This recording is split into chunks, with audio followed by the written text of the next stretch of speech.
Sveiki. Eglė. Kotryna. Mes vėl čia. Laidelė. Bumerango laidelė. Taip, ir tęsime mūsų kūrybingumo odisėją. Kūrybos odisėją.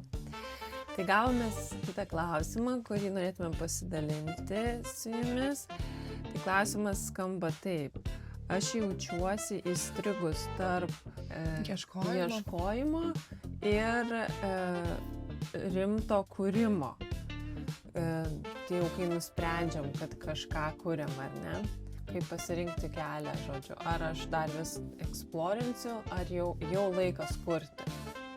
Čia toks trikė, nes čia ant tavęs ta atsakomybė, man atrodo, ar tu prisiemi ar ne. Bet tu dabar sėdėsi ir leisi savo laiką ir energiją ant kažko, kas tu galvoji, kad galimai gali veikti ar tenai, nežinau, tau nešti kažkokį pasitenkinimą ar tą kūrybinę išraišką kažkaip. Nes man atrodo yra lengviau ieškoti, žiūrinėti. Jo, tokia būt daugiau observatorius. Jo, ir toks gal tai atneša greičiau tą tokio kažkokio, ne tai kad pasitenkinimo, bet ir to paties, nežinau, įkvėpimo ir tokio nuolatinę tą kaitą. Aišku, kaip kam turbūt. Taip.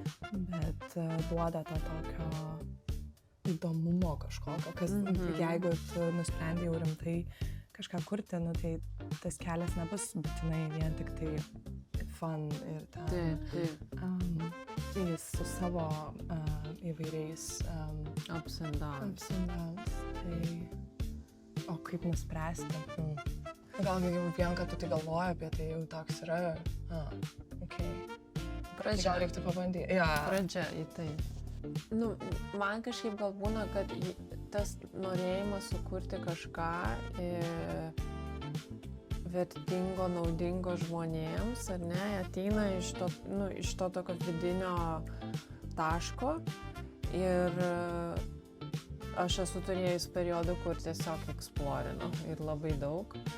Ir tu net nejauti, kad tu nori kažką perduoti, pasidalinti, tu tiesiog konsumini iš vienos pusės.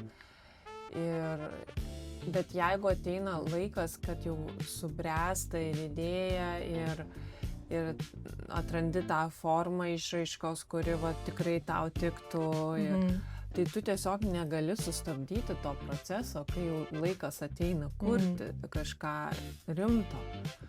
Tai jeigu neatėjo tas laikas, tai reiškia nereikia kurti, neforsuokit ir nebandykit, kaip sakant, iš savęs išspausti kažko. Nereikia.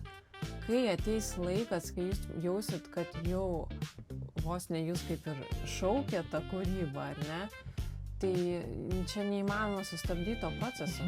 Ta prasme, pasidarai toks biškai išprotėjęs, toks išalkęs. Ir tai kaip visiškai tave užpildo tą tokią dievišką kūrybinę energiją. Tai jeigu dar yra abejonių, reiškia, tikrai nėra laikas. Tai, kaip sakant, džiaukitės, kaip Kotryna sako, tuo exploration procesu ir viskas. O kai ateis laikas, tai šitas klausimas net nekils. Tai tiek. Ačiū, kad žiūrėjote. Ir iki kitų kartų. Like, subscribe and share. Iki.